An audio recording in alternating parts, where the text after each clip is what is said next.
dinine bağlılık. Kur'an için ne ifade ediyor? Aslında dinin temeli için nasıl bir anlamı var? Ne dersiniz?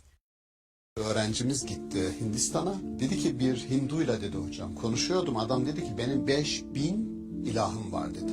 Ben en iyisi sana İslam'ın ilah anlayışını anlatayım. Her şeye gücü yeten, her şeyi bilen, mutlak iyi bir varlık. Bahsettim, dedi ki bu dedi mükemmel, harika dedi. Onu da alıyorum. 5001 oldu dedi. Cümeyni büyük alim, gerçekten büyük bir kelamcı, büyük bir usulcü. Gazali'nin ders halkası hocasınınkini geçmeye başlıyor. Hocası ders vermesini yasaklıyor bir ara. Beni diyor diri diri mezara gömmene izin veremem.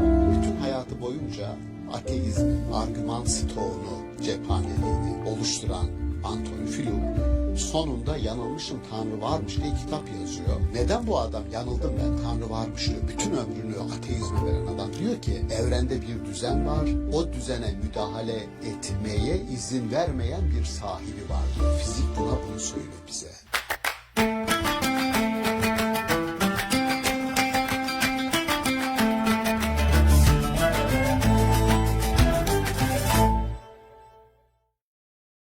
İstanbul Okulu'ndan herkese merhaba. Sevgili seyirciler, bugün Atalar Dini hakkında konuşacağız. Konuğumuz Profesör Doktor Şaban Ali Düzgün. If you open the Quran and you don't understand anything of what's written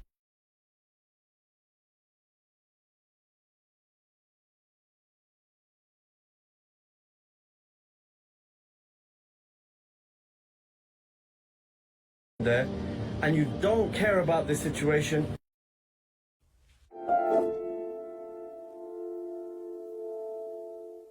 Merhaba hocam. Merhaba. Hocam Atalar Dini, siz bir de buna ateizm diyorsunuz. Böyle bir başlık verdik. Bugün bunun hakkında konuşmak istiyoruz. Atalar Dini dediğimiz hep eskiye dönük olan, atalardan gelen dine inanmakla ilişkili bir durum var. İnsanlar genel anlamda yeniye karşı oluyorlar, geleneğe dönmek istiyorlar, atalarına dönmek istiyorlar. Peygamberlere karşı da böyle tepkiler olduğunu biliyoruz. Ataların dinine bağlılık. Kur'an için ne ifade ediyor? Aslında dinin temeli için nasıl bir anlamı var? Ne dersiniz? Yani evet, bu konuyu konuşmak istedim. Ateizm, ataların dinine bağlılık. Kur'an-ı Kerim'in özellikle 3 peygamber özelinde ayetler var. Bunlardan bir tanesi Nuh, birisi Musa, birisi de Hazreti Peygamber Aleyhisselam. Üçünde de geldiklerinde aynı, neredeyse birebir. Biz atalarımızdan böyle bir şey duymadık. İfade bu. Yani Nuh, ki Maturidi onu maalesef Lut peygamberi, Nuh peygamberi davalarını sonlandıramayan, nihayete erdiremeyen, bir başarı gösteremeyen peygamberler olarak anarlar. Bir hedef koyuyorlar, bir ajandaları var toplumlarında ve o gerçekleşemiyor. Ve büyük refleks, büyük direnişin sloganı şu: adamlar diyor ki sen bize yeni bir şey getirdin ama biz atalarımızdan böyle bir şey duymadık. Şimdi yeni olana müthiş bir refleks, direniş. Yeni olanın ne içerdiği, onları nereye taşıyacağından öte mevcut yapıyı, o mevcut yapı diyoruz biz ona, ama o mevcut yapı onlar için din. Din yasa demek, norm demek, hiyerarşi demek ve her gelen peygamber aslında kendinden önceki toplumu belli bir normlar dizgesi, belli bir hiyerarşi, belli bir uygulama içinde buluyor. Yani öyle sanki bomboş bir ortama peygamber geldi, oturdu ve istediği gibi şekillendireceği bir hamur gibi düşünün yani. Öyle bir şey yok. Şekillenmiş, oturmuş yapılar var ama oturmuş yapılar bazı kesimlerin aleyhine imtiyazlı gruplar yaratılmış ya da bütünüyle adaletsiz işleyen bir süreç var. Öyle düşününüz. Ya peygamberin gelişi mutlaka bir sorun, bir kriz vardır ve oraya müdahaledir.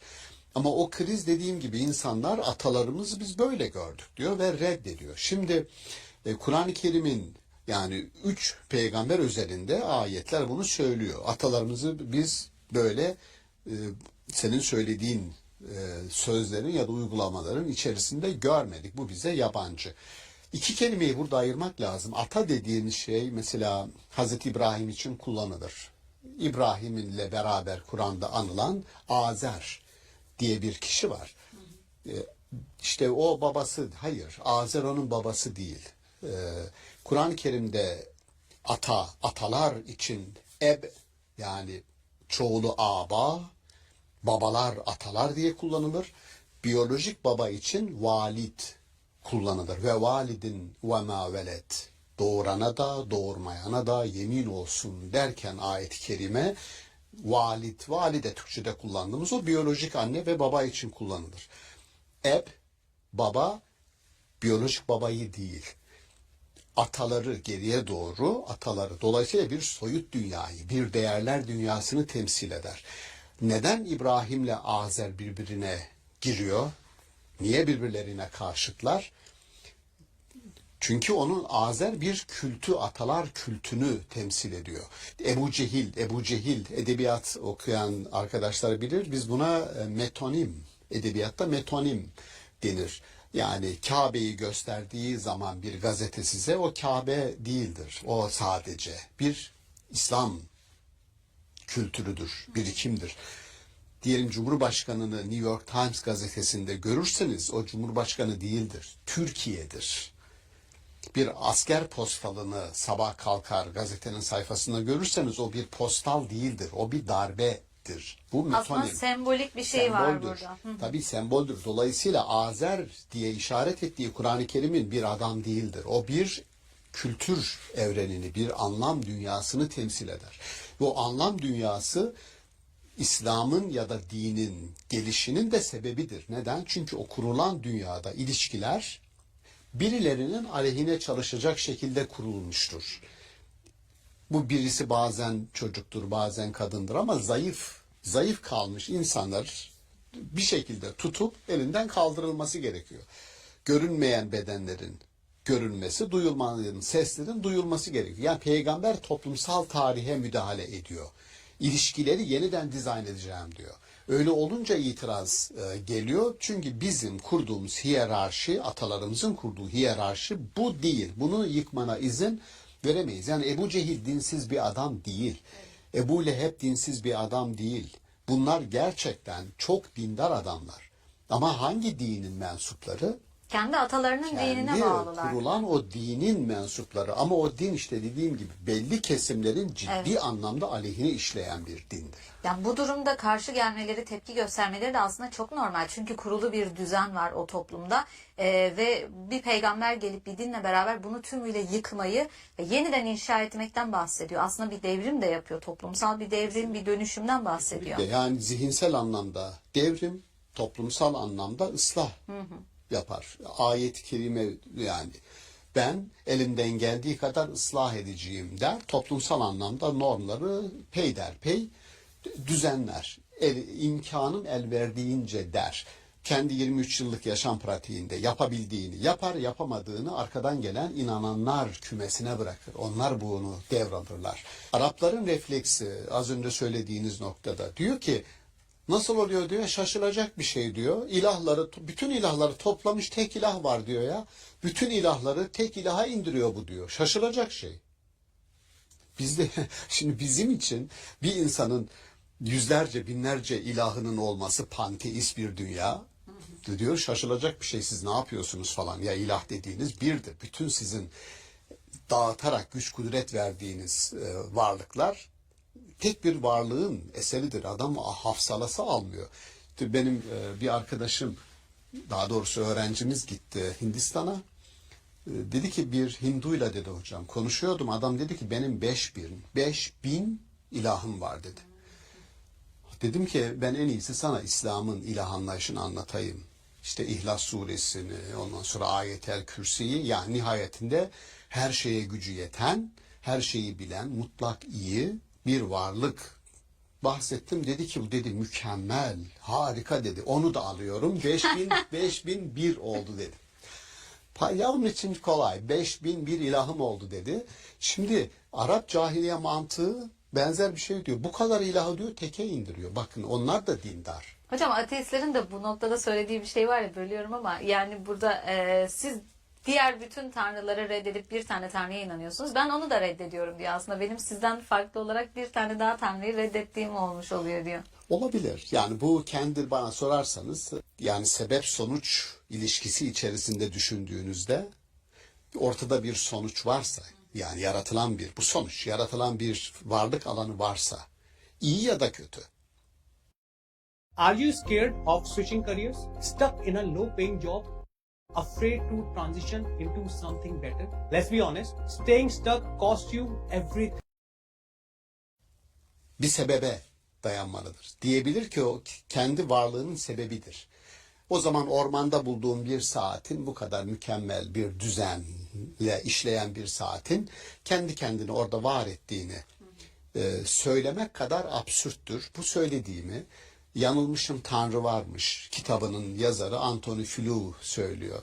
Yani bütün hayatı boyunca ateizmin, dinsizliğin argüman stoğunu, cephaneliğini oluşturan Anthony Flew sonunda Yanılmışım Tanrı Varmış diye kitap yazıyor. Ben Din Anlama Kılavuzu kitabımda bir bölüm ayırdım ona. En uzun bölüm ateizm bölümü.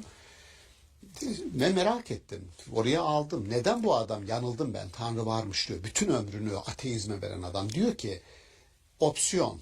Birinci opsiyon ya diyeceksiniz yaratan bir varlık var ya da diyeceksiniz kendi kendine evrimle var etti. Ben şimdiye kadar evrimle var etti diyordum. Şimdi hayır bir yaratan var. Super intelligent dediğimiz. Süper zeki bir varlık. Neden diyor. Evrende mükemmel nizam var, düzen var. O değil diyor. Sadece o değil. Bu bizim nizam delilimiz. Onu hep söylüyoruz. Düzen delili. Adam başka bir şey söylüyor. Evrende bir düzen var. O düzene müdahale etmeye izin vermeyen bir sahibi var diyor. Fizik bunu söylüyor bize. Bir sahibi var ve müdahale edemiyorsunuz diyor. Dolayısıyla bu beni yanılmışım Tanrı varmış noktasına getirdi. Dolayısıyla bir ateistin yani şuradan geldik buraya.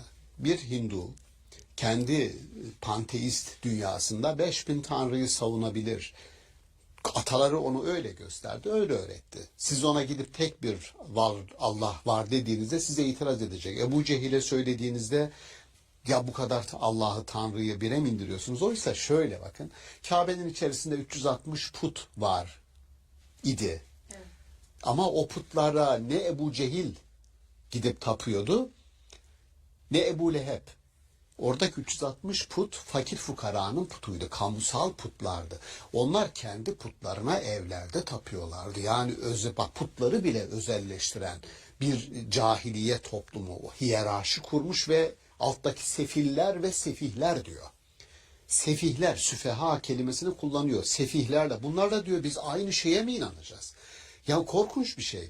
Allah bütün varlıkların Allah'ıdır. Peygamberimizin. Allah'a imanda hepimiz eşitiz. Tek bir Allah hepimizin Allah'ıdır dediğinde Ebu Cehil, Ebu Leheb niye karşı çıkıyor? Ya diyor ben gidip oradaki 360 puta tapan sıradan sefih adamlar vardı. Benim kendi özel tanrım var diyor ya. Şimdi hepimiz aynı Tanrı'ya mı inanacağız diyor. Şimdi adamın bizim için çok basit olan bir şey adam için inanılmaz bir iddia olarak görülüyor. Bizi eşitleyecek misin aynı Tanrı'ya Elindeki imanda? o müthiş Tabii imtiyaz alınmış oluyor bu durumda aslında. Kesinlikle. Dolayısıyla bir düzeni sağlamaya çalışıyorlar kendileri ama o düzen dediğim gibi insanın kendine yabancılaşması, Allah terimini bu kadar tahrip eden, ilah terimini bu kadar tahrip eden bir anlayış. Soru yani bununla bağlantılı soru şudur. İnsanlar özellikle dindar görünümlü insanlar. Bu dindarlık Müslümanlığın yarattığı dindarlık olabilir. Daha önce bahsettiğimiz, deminden beri konuştuğumuz dindarlık olabilir.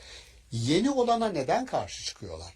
Yani Ebu Cehil'in yeni olana karşı din adına ya da farklı bir şekilde yeni olana karşı çıkmasındaki sebep kurulu düzen. Peki yeni olan ne içeriyordu? Yani Hazreti Peygamber'in mesajı ne içeriyordu da karşı çıkıyor? Eşitlik içeriyor. Adalet içeriyor. Hakkaniyet içeriyor. İnsanın hangi statüde olursa olsun, statü sembolü ne olursa olsun, gücü, kudreti, onuru, haysiyeti birinci önceliktir diyor. Karşı çıktığı sistem bu. Şimdi tarihsel süreç içerisinde Müslümanların oluşturduğu bir gelenek var. Bu gelenekte doğuda, batıda, batının batısında yani Semerkant, Bağdat, Endülüs, İstanbul, Şam, Hicaz, medeniyet merkezleri bunlar. Buralarda farklı şekillerde üretilen bilgiler var her coğrafyada. Ve biz şimdi yeni bir şeyle karşılaştık diyelim bugün. Diyelim yapay zeka ile karşılaştık. Diyelim taşıyıcı annelikle karşılaştık. Diyelim biyoetikle ilgili alanlarda tartışılan sorunların tamamıyla karşı karşıya kaldık. Şimdi ben ne yapacağım? Açıp da Kuduri'ye mi bakacağım mesela? Bu konuda ne diyor? Merginani'ye mi bakacağım? Bu konuda ne diyor? Yoksa kendi birikimimle o geleneğin de taşıdığı ilkeleri dikkate alarak, ama her şeyi orada bulamayabilirim. Hanefilerin bir konuyu çözerken, bir meseleyi çözerken şer'i, yani illa Kur'an'da ve sünnette bir kaynağı karşılığı olsun dediğimiz şer'i bir delil bulmamız lazım mı? Yoksa Hanefilerin metodolojisinde bunun tersini söylüyor. Meşru olsun yeter. Yani asıllara, Kur'an'a ve sünnete aykırı olmasın yeter. Bu alanı genişletiyor. İstihsan, yani bir bölgenin güzel gördüğü bir çözümleme dikkate alınır ve yeter ki meseleyi çözsün diyor. Ne yaptık? Daha önce üretilen düşünceye arkadan gelenlerin de ekleme yapabileceği bir özgürlük alanı onlara koyduk. Böylece benim epistemik paternalizm dediğimiz, yani bilgide ataerkillik, bilgide daha önce geçenlerin sanki bir hiyerarşide en üstte olmaları gerekir. Onlar eski ve ölmüşler. Dolayısıyla ölülerin dirileri yönettiği bir kültür ve birikimle mi hep gideceğiz? Benim itirazım ona. Onun için bir ayet-i kerimeyi burada anıyorum ve diyorum ki bu ayet-i kerime her yeni bilgi üreten insanın elini güçlendiren, kardeşim bizden önce geçen atalarımız var, onlar bu konuda böyle söylemedi dedikleri zaman diyorum ki bu ayeti yazın ve kendisine gösterin. O da şu, Yusuf suresinde geçiyor. Ve fevka külli zi ilmin alimun, her bilenin üzerinde bir başka bilen vardır. Yani biz çok meşhur anlatıdır. Cüveyni Gazali'nin hocasıdır. Nizamiye medreselerinde hocalar, ikisi de Cüveyni büyük alim, gerçekten büyük bir kelamcı, büyük bir usulcü. Gazali'nin ders halkası büyümeye başlıyor. Hocasınınkini geçmeye başlıyor. Hocası ders vermesini yasaklıyor bir ara. Beni diyor diri diri mezara gömmene izin veremem diyor, tamam mı? Yani boynuz kulağa geçmeye başlayınca Cüveyni bu olmaz diyor. Şimdi deseydik ki mesela Gazali'ye, Gazali sen kimsin ya? Senden önce Cüveyni var. Senden önce şu alimler var. Söylemişler, etmişler. Sen hangi hadle onların üzerine çıkıyorsun deseydik, Gazali şöyle derdi. Allah diyor ki her bilenin üzerinde bir başka bilen vardır derdi. Ve gittikçe bir birikim bu şekilde oluşur. Fahrettin Razi, büyük alim. Ve kendinden önce geçen Eş'arilerden çok daha büyük. Deseydik ya senin hocaların söylemesi gereken ne varsa söylendi. Kardeşim sen niye bu kadar aldın götürüyorsun? Yok İbn Sina'yı şerh edeceğim, yok işte felsefi kelam oluşturacağım falan, ne yapıyorsun falan desek bloke ederdik. Dolayısıyla şurada geleneğin her yeni çıkan konuda ihtiyati tedbir alarak det'i mefasit celbi menafi'den evladır. Yani yeni bir şey ortaya çıktığında bunun getireceği kötülükleri dikkate alarak engelleme güdüsü, motivasyonu onun getireceği faydalardan önce ele alınmalıdır. Yaratacağı zarar dikkate alınmalıdır. Bunu kabul ediyorum. Ama arkasından bir ilke daha var. Mefsedeti halisa da yoktur. Maslahatı halisa da yoktur. Yani bir şey, yeni olan bir şey ne bütünüyle iyidir ne bütünüyle kötüdür. Bu şu demek. Mevcut insana bir inisiyatif verir.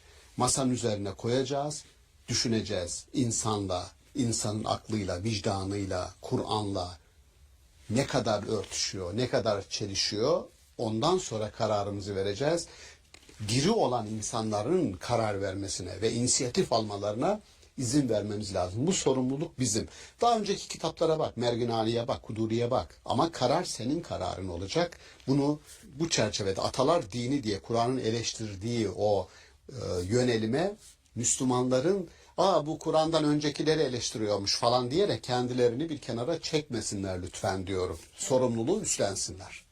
Aslında herkese düşen bir sorumluluk var burada. Yani özellikle tabii ki dinle, ilahiyatla ilgilenen sizin gibi değerli hocalarımızın, ama hocam diğer taraftan da baktığınız zaman dediğiniz gibi burada atalara dayanıp onların söylediklerine bağlı kalıp hiçbir şekilde yeniliği kabul etmeyenler ve günümüz çağında teknolojinin ilerlemesiyle, gelecekle beraber değişen, dönüşen bir çağda işte yapay organların dediğiniz gibi başka işte taşıyıcı hanelik birçok yenilik var. Biyolojik anlamda da diğer alanlarda da birçok gelişmeye şahit oluyoruz ve bunlarda da dönüp dönüp ataların diniyle hareket etmeye çalışmak büyük olasılıkla zarara aslında yol açmış Çıkmazı oluyor. sokar. Bulamayız. Birçok şeyi bulamayız. Gerek de yok. Aramaya da gerek yok. Biraz şuna da benzetiyorum bunu aslında. Hani büyüklerimize hürmet edelim, saygıda kusur etmeyelim diyoruz gençler için, ama gençlerin de teknoloji çağında bildiği, yapabildiği çok fazla iyi şey, yeni şey olduğunu biliyoruz. Hani saygısızlık etmeyelim evet,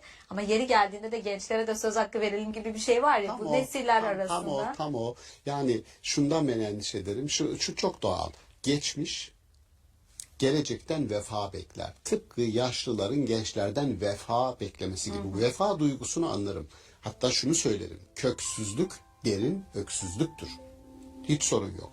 Felsefede Aristo'ya gidiyorsun. Plato'ya gidiyorsun. Sorun yok. Biz bir meseleyi tartışırken benim örnekler burada bu kadar kitabın içerisinde herkes görebilir. Bütün alimlerimizden, doğudan batıdan referanslar dolu. Hepsine giderim bakarım. Maturidi uzmanıyım. Çalışırım, alırım. Hiç. Razi'ye bakarım. Al-Kaad Abdülcebbar'a bakarım. Sorun yok. Verileri derleyip toplayıp bir arı gibi. Biz karınca değiliz. Araştırmacı karınca değildir. Toplayayım, yığayım.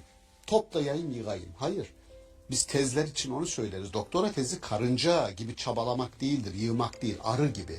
Alacaksın, onu işleyeceksin, bana özünü vereceksin. Biz özü ortaya koymaya çalışıyoruz ve buna davet ediyoruz arkadaşları.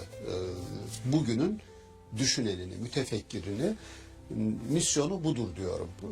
Özü, bu sohbetin özü bir sorumluluk hatırlatması. Evet, yani. çok teşekkür Ben ederiz. teşekkür Biz de böylece ederim. Sağ hatırlatmış olun. olalım. Sağ Sağ olun olun. hocam. Sevgili seyirciler, bugün atalar dini hakkında konuştuk. Bir sonraki bölümde görüşmek üzere. Hoşçakalın.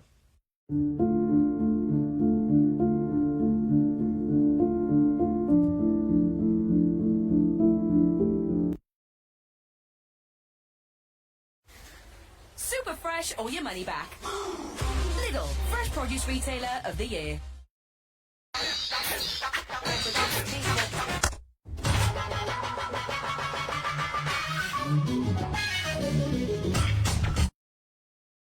Gökten yağmur ilk düştüğünde arıdır, durudur, şifadır. Fakat atmosfere girdikten sonra yer küreye inene kadar orada toz, toprak, kimyasal hepsini yüklenir. Gökten yağmur ilk düştüğünde arıdır, durudur, şifadır. Fakat atmosfere girdikten sonra yer küreye inene kadar orada toz, toprak, kimyasal hepsini yüklenir ve aşağıya iner. Kaynağı itibariyle saf, temiz olan vahiy bize gelene kadar farklı kültürlerin yorumlarıyla, algılarıyla ne yapıyor? Değişebiliyor. Sürekli asr-ı saadete dönüşten bahsediliyor. Tarihsel olarak biz ilerliyoruz. Geriye dönme imkanı yok. Peki ama Hazreti Peygamber 23 yıllık bir pratiği var. Kur'an'ı en iyi bilen, anlayan ve bunun mücadelesini veren bir insanın yapıp ettiklerini modellemek, onları dikkate alarak bir yaşam pratiği geliştirmekten daha doğru, daha güzel ne olabilir ki? Buna niye itiraz ediyorsunuz derseniz şunu söylüyorum. Buna itiraz etmiyorum. Hanefilerde bir rivayet var. Hadis diye bize gelmiş. Bunun Hazreti Peygamber Aleyhisselam'a ait olup olmadığını denetlemenin 3 yolu var diyor Ebu Hanife. 1.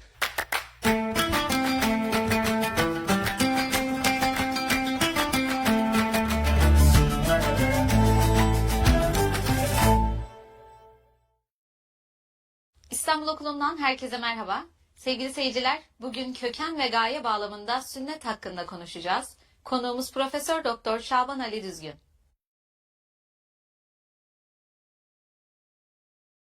Merhaba hocam. Merhaba. Hocam bugün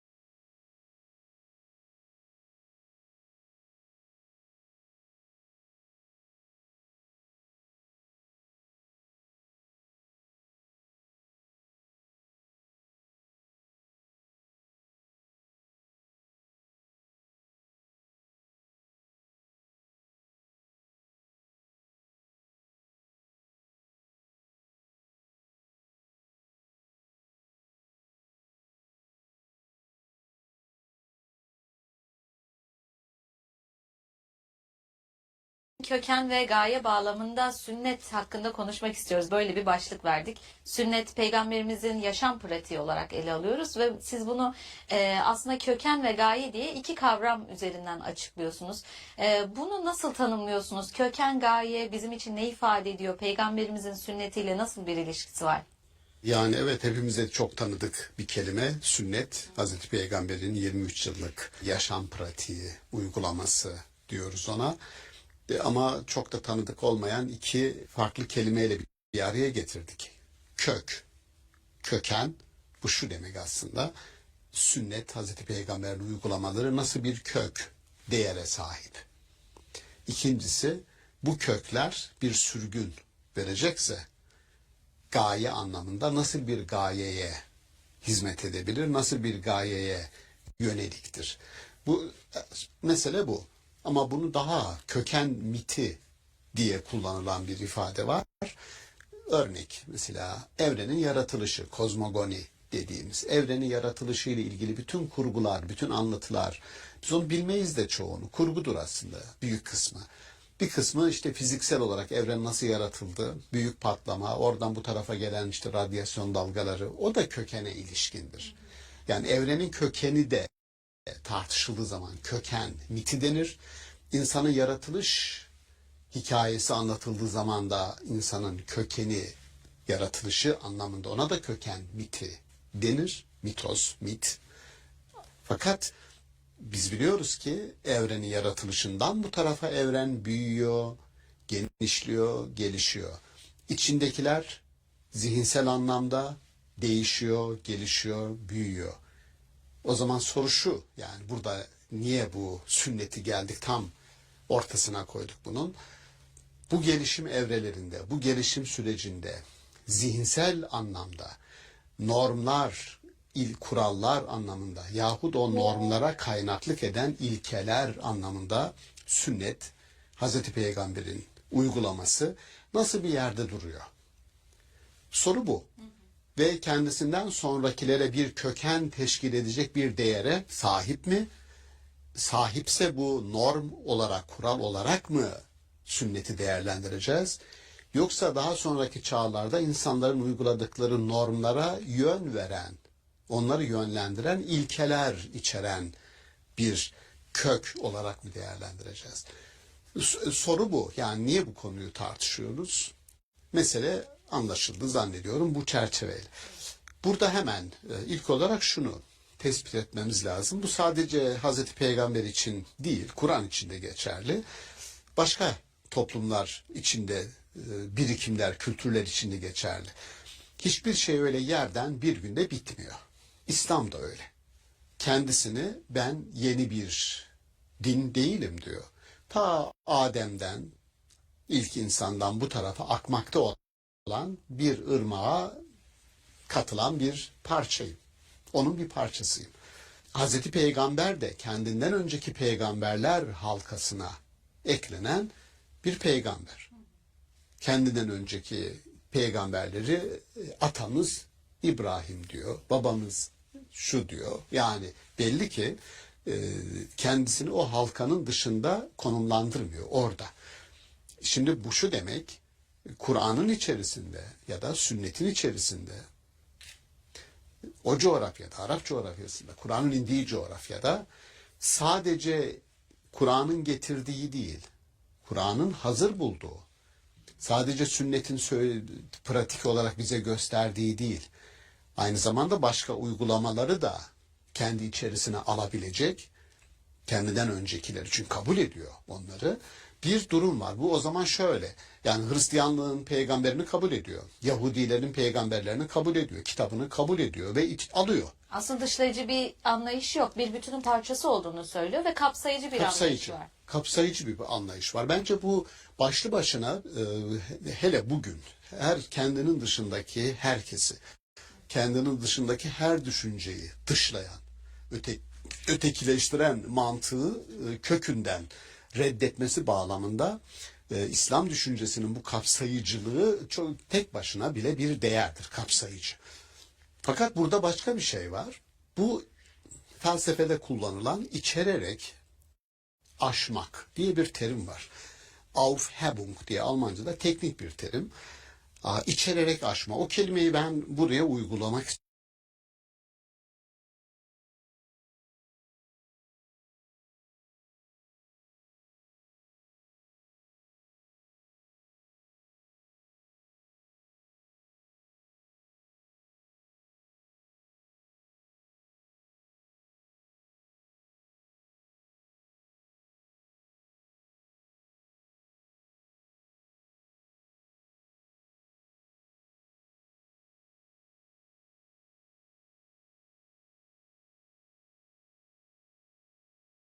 istiyorum, uyguluyorum. Diyorum ki Kur'an kendinden önceki kutsal kitapları içeriyor. Peygamberin yaşam pratiği mevcut coğrafyanın uygulamalarını 40 yaşına kadar o coğrafyanın evladı. Dolayısıyla o uygulamaları içerir.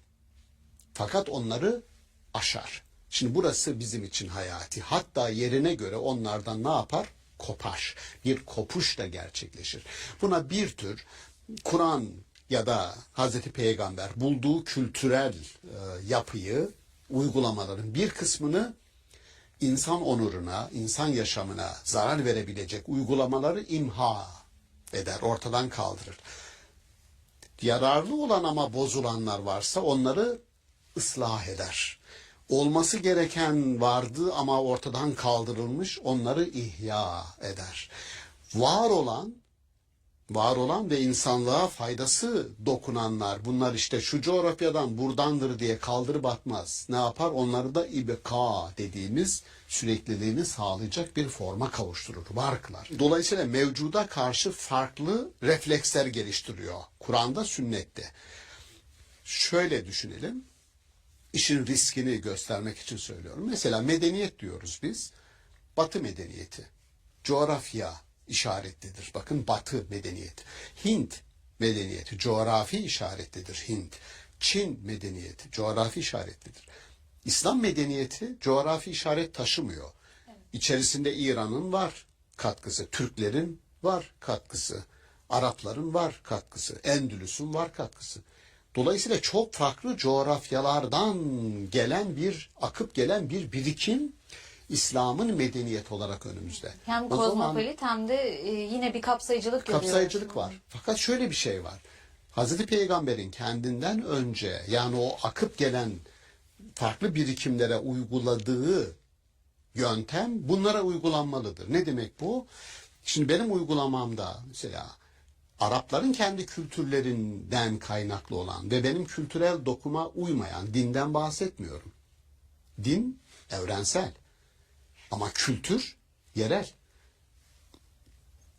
Bu imha etmek peygamberimizin insanın onuruna, haysiyetine dokunan bir şey varsa imha etti. Kur'an'da kaldırdı. Aynı refleksin insan onuruna aykırı bir uygulama varsa, bir norm varsa, bunun dinden kaynaklanmadığını, bunun farklı kültürlerin alıp bize taşıdığı bir birikim olduğunu, tıpkı sünnetin kendinden önceki birikimlere yaptığı gibi, Kur'an'ın kendinden öncekilere yaptığı gibi bir arındırma, bir ihlas. Buna ihlasut din. Kur'an-ı Kerim halisine lehüddine hunefa. Yani dine bindirilen, dine yüklenen ne varsa bunların ayıklanması, damıtılması, kristalize edilmesi, temizlenmesinden bahsediyor. Çok güzel bir benzetmesi var İmam Maturidi'nin. Diyor ki gökten yağmur buluttan ilk çıktığında, düştüğünde arıdır, durudur, şifadır. Fakat atmosfere girdikten sonra yer küreye inene kadar orada ne varsa toz, toprak, kimyasal hepsini yüklenir ve aşağıya iner. Kaynağı itibariyle saf, temiz olan vahiy bize gelene kadar farklı kültürlerin yorumlarıyla, algılarıyla ne yapıyor? Değişebiliyor. Kültürel olan bazen tahakküm bile edebiliyor mevcuda. Dolayısıyla bize gelen, şimdi şunu dedik, kökende bir şey var. Evet. Yağmur, bulutta kökeni temiz. Bize gelene kadar toz, toprak yüklenebiliyor. Kökeni itibariyle temiz olan bir şey bize gelene kadar farklı kültürlerin ona bindirdikleriyle bozulabilir mi? Bozulabilir. Diyorum ki burada dikkat edilmesi gereken nokta şudur. Bize din olarak gelenlerin büyük bir kısmının aslında dinin o asli, safi haliyle ilişkisinin olmadığını, farklı kültürlerin, farklı coğrafyaların kendi sorunlarını ona bindirerek bizim coğrafyaya gönderdiklerinin farkında olmak lazım. Yoksa şöyle bir şey ortaya çıkıyor. Sünnet dediğimizde öyle uygulamalar ortaya çıkıyor ki bunun bakıyorsunuz Kur'an'da bir karşılığı yok. Hazreti Peygamber'in yaşamında da aslında tam karşılığı yok. Şunun için diyorum. Hanefilerde bir rivayet var. Hadis diye bize gelmiş. Bunun Hazreti Peygamber Aleyhisselam'a ait olmadığını denetlemenin 3 yolu var diyor Ebu Hanife. 1. Size hadis olarak aktarılanın Kur'an'a uygun olup olmadığına bakın. 2. Aklınıza, vicdanınıza uyup uymadığına bakın. 3.'sü Hazreti Peygamber'in sünnetine uyup uymadığına bakın. Yani yaşam pratiği, Peygamberimizin bildiğimiz yaşam pratiği Kur'an'a uygun, akla, vicdana uygun. Ama öyle sünnet namına öyle uygulamalar olabilir ki size anlatılabilir ki bunları duyuyoruz. Yani Peygamberimiz böyle yapardı diyor. Yaptığını söylediği şeyin aslında bir peygamberin hayatıyla alakası yok. Öyle bir uygulama yok. Peki nedir bu? Bir Arap kültürüdür. Evet. Dolayısıyla ben temel iddiamız şu. Her kültür, coğrafyası kendi anlayışıyla, kendi kabiliyetiyle, kendi ufkuyla o gelenekle, yani Kur'an'ın yarattığı dini gelenekle buluşacak, onunla mayalanacak ve kendi anlayışını, yorumunu geliştirecek. Temel felsefem o. Yani Arapların İslam anlayışıyla, Endonezyalıların İslam anlayışıyla, Türklerinkiyle İran'ınki birbirinden farklı ve farklı olacak. Evet. Onun için bakarsanız Firdevsi, Şehname, Şahların kitabını yazarken aslında İran kültürünü diri tutup gelmekte olan kültüre, yani dine demiyorum, gelmekte olan Arap kültürüne yenilmemesini sağlamaya çalıştı. Benzer bir şekilde aynı Kaşgarlı Mahmud Divan-ı Lügat-ı Türk'ü yazarken aynı mantıkla yazdığını söylüyor. Yani Türk dilinin ve kültürünün bir tür korumasıdır bu diyor. Temel iddiamız kökenin güçlü bir köken olması ve gaye nereye akar? Yani bu kök dedik ya başta bir sürgün verecek. Yani sünnet öyle sürgünler versin ki o sürgün insanın dünyaya aidiyetini, haysiyetini, onurunu, dünyada yaşarken mutlu olma en büyük ideal. Hem de saadeti dareyn denir bizde. Yani mutluluk, İslam'ın belki insanlığa en büyük hediyesi. Hristiyanlıkta böyle bir kelime yok. Niye yok? Çünkü insan günahkar, kötü ve onun iyiliğe, mutluluğa kaynaklık etmesi mümkün değil. Onun için Francesca Petrarca Rönesans döneminde saadeti dareyn, iki dünyada mutluluk fikrini İslam'dan, Müslüman alimlerden alarak Rönesans'ta ilk defa hümanist, en büyük hümanisti sayılıyor. Hristiyanların, Batı dünyasının. Dolayısıyla bizden bu kelimeyi alıyor. Şunu söylüyorum kısaca.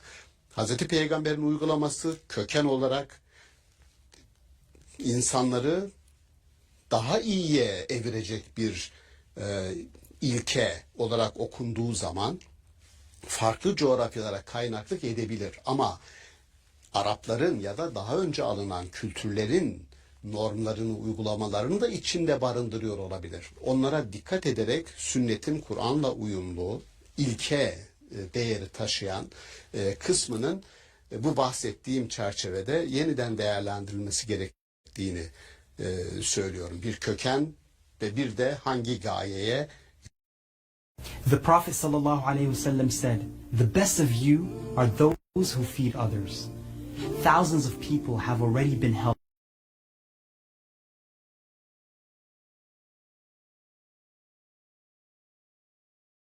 Yöneldiğini dikkate alarak. Yani burada köken dediğimiz şey, biz genelde kökene dönüş, İslam'ın özüne dönüşü tümüyle İslam'ın ilk geldiği devirdeki gibi yaşanması gerektiğine dair düşünüyoruz ve aslında burada yanılıyoruz. Söylediğiniz gibi ilk gelen o zamana, o döneme, o mekana geldiği için burada ayrışmamız gereken temel bir kök din var ve biz bunu tam olarak burada anlayamıyoruz, ayrıştıramıyoruz Yani zaman şurada zaman. yanlış anlaşılma ihtimaline karşı söylüyorum. Şimdi sürekli asr-ı saadete dönüşten bahsediliyor.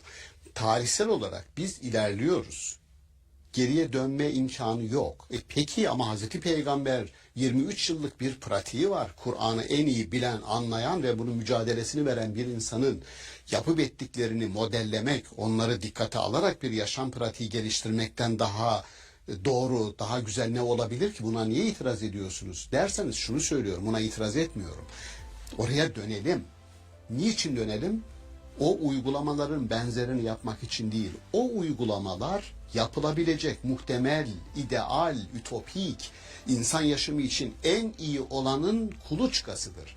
Kök değerlerini orada barındırır. Örnek, adalet, hakkaniyet, şunu diyebilir miyiz? Adalet Hazreti Peygamber döneminde en iyi formuyla gerçekleşti. Nerede gerçekleşsin ki? Ortalıkta kölelik var, köleler var. Ama ideal olan nedir? Hiçbir kölenin, hiçbir cariyenin artık doğmadığı, onları doğurmayan anne babaların olduğu özgür bir toplumu var kılmak. Peygamberin ve daha ondan da onu yönlendiren Kur'an'ın temel ilkesi budur. Eşitlikçi, adil bir toplum kurun. Ama bu ne ister? Süreç ister. O süreç ve onun sonuçları arkadan gelen insanlara emanet edilmiştir. Bizim işimiz odur. O hedefi de bize Peygamberimiz gösteriyor. Peygambere de Kur'an o hedefi gösteriyor. Ama bütün bu ideallerin hepsi Peygamber döneminde gerçekleşti dersen bu tarihsel olarak doğru değil. O zaman kilitlemiş oluruz onu, her şeyi oraya. Kendi misyonumuzu, sorumluluğumuzu inkar etmiş oluruz. Orada bir kuluçka dönemi var. Evet. Ve kendi dönemi içerisinde en basiti bir örnek üzerinden gidelim. Diyelim ki özgürlük denildiği zaman Peygamberimiz döneminde ne anlaşılırdı? Özgür olmak, köle olmamak. Köle olmamak. Peki bugün özgürlükten ne anlaşılıyor? Ben özgür bir insanım dediği zaman birisi köle değilim mi anlaşılıyor? Hayır. Özgürlüğün anlamı değişti. Sivil özgürlükler, negatif özgürlükler, pozitif özgürlükler, Ekonomik özgürlük, yani düşünce kavramsal özgürlüğü, olarak. Hı hı. düşünce özgürlüğü. Evet. O kadar alanı genişledi ki dolayısıyla özgürlük kelimesi bir kuluçka kelimedir, metafizik bir kelimedir, Peygamberimizin bize emanet ettiği bir kelimedir. Ama bu kelimenin en ideal formuna varması, yani bir gayeye sokularak gelişmesi, onun yönlendirdiği, onu da yönlendiren ilahi olanın bir hedefidir ve o emaneti gerçekleştirmek de inanan insanların ya da daha geniş anlamda insan olan insanların hedefidir, gayesidir, misyonudur. Evet. Çok açıklayıcı oldu bu şekliyle hocam. Yani örnekle de tanımladığınız için özgürlük örneği gerçekten çok yerinde oldu.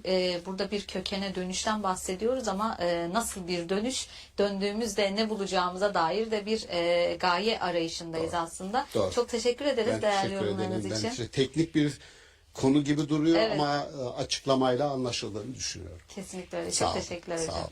Sevgili seyirciler, köken ve gaye bağlamında sünnet hakkında konuştuk bugün. Bir sonraki bölümde görüşmek üzere. Hoşçakalın.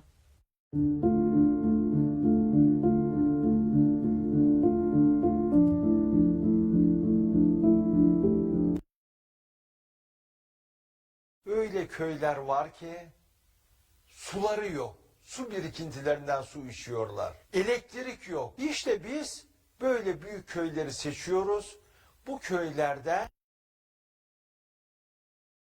La yükellifullahu nefsen illa vüs'aha. Başlık şu demek bu. La yükellifullahu nefsen illa vüs'aha. Şu demek bu. Başına bir şey geliyorsa bu senin kaldırabileceğin bir yüktür. Sen kaldırırsın. Olmadı bir dostun kaldırır. Olmadı. Ama nefs dediği burada tekil olarak şöyle düşünün. 5 yaşındaki bir çocuğun başına bir şey geliyor ve bu çocuğun bu yükü kaldırması mümkün değil. Bütün milletin başına toplu halde gelen diyelim pandemide benim suçum ne? Bizim arkadaşlarımızın, hocalarımızın, çok sevdiğimiz yakın hocalarımız bir hafta içerisinde kaybettik onları. Benim çok yakınım bir hakim, ağır ceza hakimi, akrabam.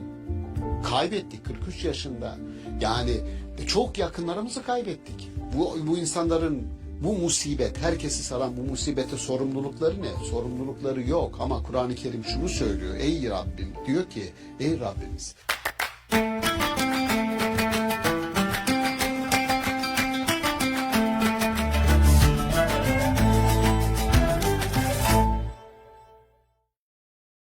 İstanbul Okulu'ndan herkese merhaba. Sevgili seyirciler, bugün bela ve musibetler hakkında konuşacağız. Bunların hayatımızdaki yerinden söz edeceğiz. Konuğumuz Profesör Doktor Şaban Ali Düzgün.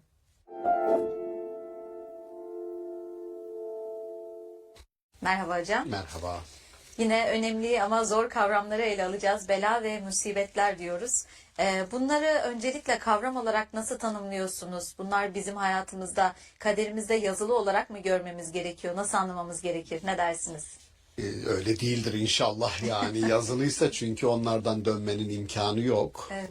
Oysa ayetler diyor ki umulur ki dönersiniz bu tür kötü olaylardan sonra, tecrübelerden sonra. Oradan anlıyoruz ki musibetler ya da belalar bize yazılı değil, kendi sebeplere etki ettiğimiz süreçlerin sonunda ortaya çıkan olaylar, istenmeyen olaylar. Dolayısıyla Allah onları önümüze koyuyor ve umulur ki dönerler, umulur ki dönersiniz diye bir uyarı veriyor. Dolayısıyla bize yazılı mıdır değil midir sorusu iyi bir soru. Ama başlangıçta onu söylemiş olduk ilkesel olarak. Kelimeyi analiz edersek, bir etimolojik tahlile tabi tutarsak, bela kelimesi beleve Arapçada kökü eskitmek demek. Yani mesela bir elbiseyi giyiyorsunuz, eskiyor. Belavte sevbe. Araplar öyle diyor. Elbiseyi eskittim. Ya da 10 saatlik bir seyahate çıkıyorsunuz. Seyahatin sonunda 10 saatlik yorucu bir seyahate çıktık. Sonunda diyorsunuz belevtu ya da beleveti sefero. Yani bu seyahat beni eskitti, yordu anlamında. Bu şu demek, insanın başına bazı olaylar geliyor ve o olaylar insanı biraz yoruyor, eskitebiliyor. Bu ona verdiğimiz tepkiyle alakalı ama onu konuşacağız. Yani eskitebilir, eskitmeyebilir, yorabilir, yormayabilir. Buradaki olay bir tarafta duracak, ona bizim verdiğimiz tepki bir tarafta duracak. O tepkinin farklı tecelli ve tezahür ettiğini göreceğiz insanlarda ve niye öyle oluyor onu da konuşuruz. Bela kelimesi kök olarak bu eskitmek dedik. Musibet kelimesini bence orada bir ayırdına varmamız lazım öncelikle. Bir kişinin tek başına gelen bir kötülüğe Kur'an-ı Kerim musibet demiyor. Musibet mesela yağmura da musibet denir. Çünkü herkese yağıyor. Evet. Mesela deprem herkesin başına geliyor. Bir veba ya da işte pandemi herkesin başına geliyor. Kitlesel sorunları da aslında. Kitlesel olan, herkesi ilgilendiren sorunlara musibet deniyor. Tek başına bir kişinin başına gelene biz bela diyoruz. Bütün millete yaygınlaşıyorsa bu musibet. Kelime tahlil olarak bu ikisini ayıracağız. Kur'an-ı Kerim'de şaşırtıcı bir şekilde yani beklediğimiz bu değil. Çünkü bela olumsuz bir kelime. Bela. Oysa Kur'an-ı Kerim çok güzel bir bela diyor. Belaun hasen. Güzel bir bela. Mesela Hazreti İbrahim sınanıyor ve sınamanın sonunda kazanıyor işte oğluyla ilgili kıssa hikaye. Bu çok güzel bir belaydı diyor. Yani sonucu iyi gerçekleşti. Aslında çok zor bir şey. Yani bir rüya ya da değil onu tartışmıyoruz. Rüyada gördü, Allah ondan gerçekten istedi mi istemedi mi, kendisi daha önce söz verdiği için rüyasına geldi. oğlunu kurban etmesi, boğazlaması, onu tartışmayacağız burada. Ama kaynağı ne olursa olsun bir babanın evladıyla sınanması bir beladır. Ama neticesi iyi olduğu için buna güzel bir bela, yani sonunda kazanılan bir sınanma anlamında kullanılıyor. Dolayısıyla insanın başına yaşarken birçok iyi ya da kötü şey gelir. Onun için Kur'an-ı Kerim hayatı kuşatacak şekilde bir cümle kullanıyor. Diyor ki sizi hayırla da şerle de belaya tabi tutarız. Yani imtihan ederiz. Bela aynı zamanda sınanma, imtihan. İmtihandan farkı imtihan, mihne, engizisyon anlamında kullandığımız mihne, imtihan kelimesi de burada kullanılır. Kur'an onu da kullanır. Belayı da kullanır sınama anlamında. Fakat şöyle bir ayrım var, ona dikkat çekmek istiyorum. Yani aynı sınamaya tabi tutulan insanların bir kısmı tıpkı sınav gibi. Bir kısmı zayıf not alır, bir kısmı 100 alır. Bir kısmı kalır, 0. Aynı sorular. Eğer bir zorluk varsa herkes için aynı zorluk var. Yani üniversite sınavına giriyoruz, birisi tam puan alıyor, birisi 0 çekiyor. O zaman sorun ne burada? Sınavda değil bence. Kişinin hazırlıklı oluşunda.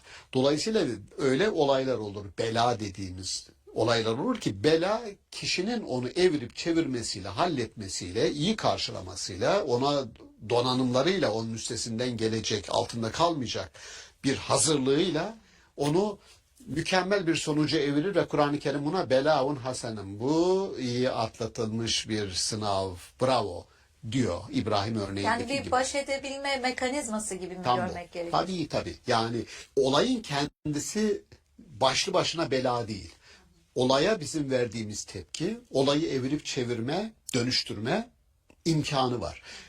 Hastalık gibi düşünün. Yani dişiniz ağrıyor. Ben bir öğrencimizle, bir arkadaşımızla karşılaştım bu sene. Semerkant'ta bir sempozyumumuz vardı. Orada karşılaştım. Yani çenesinin bir tarafı, belki şimdi bizi izleyecek arkadaşımız, öğretmen arkadaşımız. Çok dünyalar güzeli bir kız arkadaşımız. Ama çenesinin yarısı yok. Kemik komple alınmış. Nasıl oldu bu dedim. Yani köyde yaşıyorduk dedi. Çocuktuk. Dişte bir iltihap oldu. Aile götüremedi. İltihap büyüdü. Bütün çeneyi sardı ve almak zorunda kaldılar. Şimdi normalde zamanında müdahale ettiğinizde küçücük bir sorunu çözebilirdiniz ama bir arkadaşımızın hayatı sadece bir tarafla hayatı idame etmeye dönüştü. Bir bela neye dönüştü? Bir trajediye dönüştü. Bununla baş edebilen bir aile için kolayca üstünden gelinebilecek bir meseleydi bu. Dolayısıyla insan çeşitliliği kadar belaların çeşitliliğinden bahsedebiliriz. Kimileri onunla baş edecek ve o bela olmaktan çıkacak.